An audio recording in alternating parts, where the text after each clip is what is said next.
Chapter 41. The Great Explosion and the Rush Down Below. The next day, Thursday, August 27th, is a well-remembered date in our subterranean journey. It never returns to my memory without sending through me a shudder of horror and a palpitation of the heart.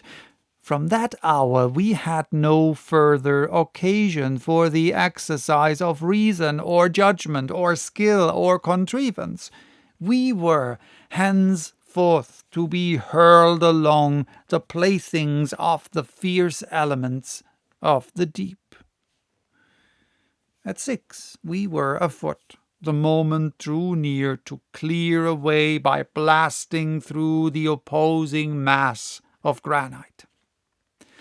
I begged for the honor of lighting the fuse.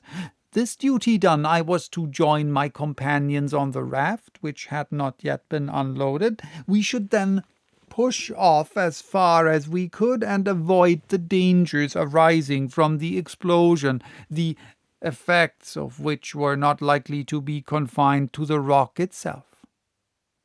The fuse was calculated to burn 10 minutes before setting fire to the mine. I therefore had sufficient time to get away to the raft. I prepared to fulfill my task with some anxiety. After a hasty meal, my uncle and the hunter embarked, whilst I remained on shore. I was supplied with a lighted lantern to set fire to the fuse. "Now go," said my uncle, "and return immediately to us." "Don't be uneasy," I replied. "I will not play by the way." I immediately proceeded to the mouth of the tunnel. I opened my lantern. I laid hold of the end of the match. The professor stood, chronometer in hand. "Ready!" he cried. "Aye, fire!" I instantly plunged the end of the fuse into the lantern. It spluttered and flamed, and I ran at the top of my speed to the raft. "Come on board quickly, and let us push off." Hans, with vigorous thrust, sent us from the shore. The raft shot 20 fathoms out to sea. It was a moment of intense excitement. The professor was watching the hand of the chronometer. 5 minutes more," he said. 4. 3. My pulse beat half seconds. 2. 1. Down, granite rocks, down with you! What took place at that moment?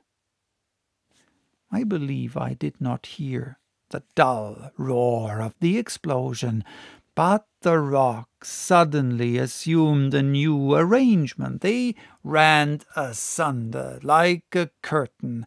I saw a bottomless pit open on the shore. The sea, lashed into sudden fury, rose up in an enormous billow, on the ridge of which the unhappy raft was uplifted bodily in the air with all its crew and cargo. We all three fell down flat. In less than a second we were in deep, unfathomable darkness. Then I felt as if not only myself, but the raft had no support beneath. I thought it was sinking, but it was not so. I wanted to speak to my uncle, but the roaring of the waves prevented him from hearing even the sound of my voice. In spite of darkness, noise, astonishment, and terror, I then understood what had taken place. On the other side of the blown-up rock was an abyss. The explosion had caused a kind of earthquake in this fissured and abysmal region. A great gulf had opened, and the sea, now changed into a torrent, was hurrying us along into it. I gave myself up for lost. An hour passed away, 2 hours perhaps, I cannot tell. We clutched each other fast to save ourselves from being thrown off the raft. We felt violent shocks whenever we were borne heavily against the craggy projections. Yet these shocks were not very frequent, from which I concluded that the gully was widening. It was no doubt the same road that Saknussemm had taken, but instead of walking peaceably down it as he had done, we were carrying a whole sea along with us. These ideas, it will be understood, presented themselves to my mind in a vague and undetermined form. I had difficulty in associating an idea together during this headlong race, which seemed like a vertical descent. To judge by the air which was whistling past me and made a whizzing in my ears, we were moving faster than the fastest express trains. To light a torch under these conditions would have been impossible, and our last electric apparatus had been shattered by the force of the explosion. I was therefore much surprised to see a clear light shining near me. It lighted up the calm and unmoved countenance of Hans. The skilful huntsman had succeeded in lighting the lantern, and although it flickered so much as to threaten to go out, it threw a fitful light across the awful darkness. I was right in my supposition. It was a wide gallery. The dim light could not show us both its walls at once. The fall of the waters which were carrying us away exceeded that of the swiftest rapids in American rivers.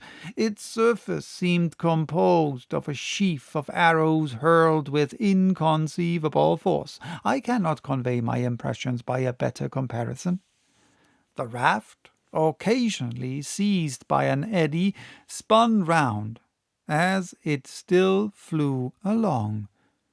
When it approached the walls of the gallery, I threw on them the light of the lantern, and I could judge somewhat of the velocity of our speed by noticing how the jagged projections of the rock spun into endless ribbons and bands, so that we seemed confined within a network of shifting lines.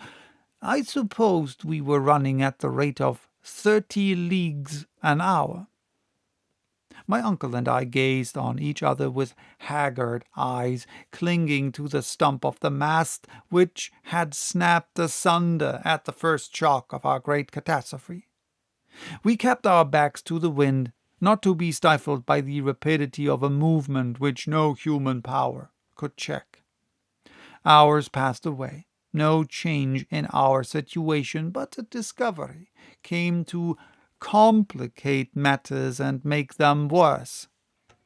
In seeking to put our cargo into somewhat better order, I found that the greater part of the articles embarked had disappeared at the moment of the explosion, when the sea broke in upon us with such violence. I wanted to know exactly what we had saved on. With the lantern in my hand, I began my examination. Of our instruments, none were saved but the compass and the chronometer. Our stock of ropes and ladders was reduced to the bit of cord rolled round the stump of the mast. Not a spade, not a pickaxe, not a hammer was left us, and irreparable disaster, we had only 1 day's provisions left. I searched every nook and corner, every crack and cranny in the raft. There was nothing. Our provisions were reduced to 1 bit of salt meat and a few biscuits. I stared at our failing supplies stupidly. I refused to take in the gravity of our loss, and yet, what was the use of troubling myself? If we had had provisions enough for months, how could we get out of the abyss into which we were being hurled by an irresistible torrent? Why should we fear the horrors of famine when death was swooping down upon us in a multitude of other forms? Would there be time left to die of starvation? Yet, by an inexplicable play of the imagination, I forgot my present dangers to contemplate the threatening future. Was there any chance of escaping from the fury of this impetuous torrent, and of returning to the surface of the globe? I could not form the slightest conjecture how or when, but 1 chance in 1,000 or 10,000 is still a chance, whilst death from starvation would leave us not the smallest hope in the world. The thought came into my mind to declare the whole truth to my uncle, to show him the dreadful straits to which we were reduced, and to calculate how long we might yet expect to live. But I had the courage to preserve silence. I wished to leave him cool and self-possessed. At that moment, the light from our lantern began to sink by little and little, and then went out entirely. The wick had burned itself out. Black night reigned again, and there was no hope left of being able to dissipate the palpable darkness. We had yet a torch left, but we could not have kept it alight. Then, like a child, I closed my eyes firmly, not to see the darkness. After a considerable lapse of time, our speed redoubled. I could perceive it by the sharpness of the currents that blew past my face. The descent became steeper. I believed we were no longer sliding, but falling down. I had an impression that we were dropping vertically. My uncle's hand and the vigorous arm of Hans held me fast. Suddenly, after a space of time that I could not measure, I felt a shock. The raft had not struck against any hard resistance, but had suddenly been checked in its fall. A waterspout, an immense liquid column, was beating upon the surface of the waters. I was suffocating. I was drowning. But this sudden flood was not of long duration.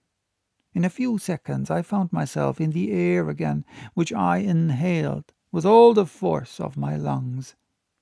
My uncle and Hans were still holding me fast by the arms, and the raft was still carrying us.